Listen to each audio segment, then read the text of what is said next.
নমস্কার, instant nation নিউজে আপনাদের স্বাগত এবং আপনাদের সাথে রয়েছি আমি অন্বেষা। চলুন আজ একবার ফিরে দেখব সন্দেশখালী। হ্যাঁ, সন্দেশখালী, যেই জায়গা আজ থেকে ঠিক 1 বছর আগে জীবন্ত আগ্নেয়গিরি হয়ে উঠেছিল। 2024 সালের 5ই জানুয়ারি ঘটনার সূত্রপাত ঘটে। মহিলাদের সম্ভ্রম, জমি জমা দখল, এলাকা ক্ষমতা কায়েম, আরও বহু অভিযোগ তারা করেছিলেন, সন্দেশখালীর মানুষ করেছিল। তারা অভিযোগ করেছিল যে তাদের সঙ্গে অত্যাচার হয়েছে, তাদেরকে নির্যাতন করা হয়েছে, তাদের জমি দখল করে নেওয়া হয়েছে। এই পরিস্থিতি সামাল দিতে গিয়ে তো পুলিশ হিমশিম খেয়েছে। ফেব্রুয়ারির প্রথম সপ্তাহ থেকেই সুপ্ত আগ্নেয়গিরি হয়ে উঠেছিল সন্দেশখালী। এক শাহজাহানেই জ্বলছিল, পুড়ছিল এই বসিরহাটের গোটা এলাকা। মহিলারা রাস্তায় নেমে পড়েছিলেন। বলা যায় সন্দেশখালী সেই সময়টায় রুদ্র রূপ ধারণ করেছিল। তারপরেই আমরা কি দেখতে পেলাম? রেশন দুর্নীতির তদন্তে তৃণমূল নেতা শেখ শাহজাহানের বাড়িতে প্রবেশ করেন ইডি আধিকারিকেরা। তাদেরকে ঘিরে ফেলে কয়েকশো মানুষ। মার খেতে হয় কেন্দ্রীয় তদন্তকারী সংস্থার আধিকারিকদের। একজন রক্তাক্ত হন। প্রথমে বলা হয়েছিল শাহজাহান ভাইকে ভালোবেসেই নাকি ইডির বিরুদ্ধে তাদের এমন প্রতিবাদ। তবে সপ্তাহ ঘুরতে না ঘুরতেই আমরা অন্য হাওয়া দেখেছি।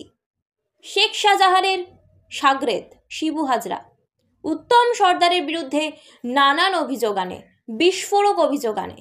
গ্রামের মানুষরা বলছিলেন শেখ শাহজাহান নাকি সন্দেশখালীর বেতাজ বাদশাহ। তিনি ময়দানে এসে কিছু করেন না, তার হয়ে করার মতন লোক এই শিবু, উত্তম এবং তাদের মতো আরও কয়েকজন। তাদের দাপটেই নাকি চলতো এলাকা। মেয়ে বউরা রাত্রেবেলা বাড়ি থেকে বের হতে ভয় পেতেন। এমনও অভিযোগ, রাত হলেই তাদেরকে তুলে নিয়ে যাওয়া হতো পার্টি অফিসে। রাত ভোর তারা সেখানেই থাকতেন। ভোরবেলা তাদেরকে ফিরতে দেওয়া হতো তাদের নিজস্ব বাড়িতে। সারা রাত তারা পার্টি অফিসে থাকতেন, নিজের বাড়িতে থাকতে পারতেন না। এমনটাই অভিযোগ করেছিলেন সংবাদ মাধ্যমের সামনে সন্দেশখালীর মহিলারা। অন্যদিকে উত্তম সর্দারকে 6 বছরের জন্য তৃণমূল থেকে সাসপেন্ড করা হয়েছিল। তিনি গ্রেফতারও হয়েছিলেন পুলিশের হাতে। তবে এই গ্রেফতারিকে বিরোধীরা সেফ সেল্টার হিসেবে দেখছিলেন। কোনো জ্বলন্ত ইস্যু মানেই তাতে রাজনীতির পদচরণ অবশ্যম্ভাবী। এক্ষেত্রেও ঠিক তাই হয়েছিল। বিজেপি, সিপিএম একযোগে শাসক শিবির তৃণমূলকে বিধে ফালাফালা করতে উঠে পড়ে লেগেছিল। শুভেন্দু অধিকারী, অমিত শাহ বারংবার সন্দেশখালী নিয়ে মুখ খুলেছিলেন। তবে ভোট যাওয়ার পর যদিও তারা সেই দাম আর মুখেও আনেনি। তারা কি সন্দেশখালীকে তুরুপের তাস বানাতে চেয়েছিল? পশ্চিমবঙ্গের সন্দেশখালীতে যে নারীদের ওপর অত্যাচার হয়েছিল, নির্যাতন হয়েছিল বলে পুলিশে অভিযোগ দায়ের করা হয়েছিল, তাদেরই দুজন সেই অভিযোগ প্রত্যাহার করে নিয়েছিল। তারা বলেছিলেন তাদের দিয়ে নাকি মিথ্যে ধর্ষণের অভিযোগ দায়ের করানো হয়েছিল। এবং সেটি কে করিয়েছিল? স্থানীয় এক বিজেপি নেত্রী। আবার অন্য একটি পুরনো ভিডিও সংবাদ মাধ্যমে দেখানো হয়েছিল, যেখানে সন্দেশখালী যে লোকসভা কেন্দ্রের অন্তর্গত সেই বসিরহাট কেন্দ্রের বিজেপি প্রার্থী রেখা পাত্র সহ আরও বেশ কয়েকজন স্থানীয় নারীকে সেই ভিডিওতে দেখা গিয়েছিল। তারা প্রশ্ন তুলেছিলেন সন্দেশখালীর নির্যাতিতা বলে যাদেরকে রাষ্ট্রপতির সঙ্গে দেখা করতে নিয়ে যাওয়া হয়েছিল, তারা আসলে কারা? এরপরেই আমরা দেখলাম সেই ভাইরাল ভিডিও যা এই সময়কে বদলে দিয়েছিল।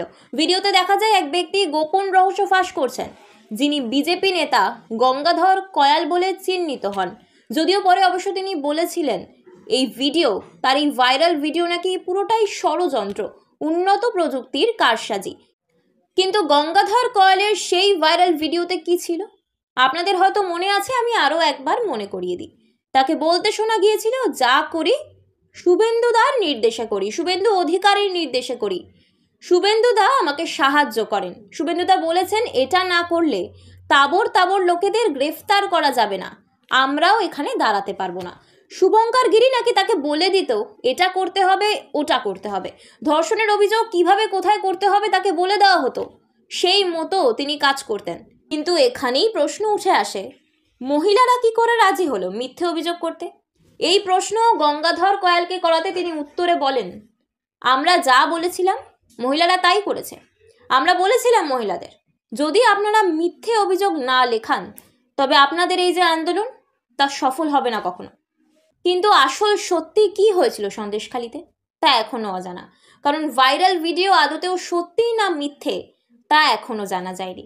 বিজেপিকেও সেই নিয়ে এগোতে দেখা যায়নি এবং তৃণমূলও সেই নিয়ে খুব একটা কথা বলেনি। তাই এবার ঘটনা কোন দিকে মোড় নেয় সেটাই দেখার।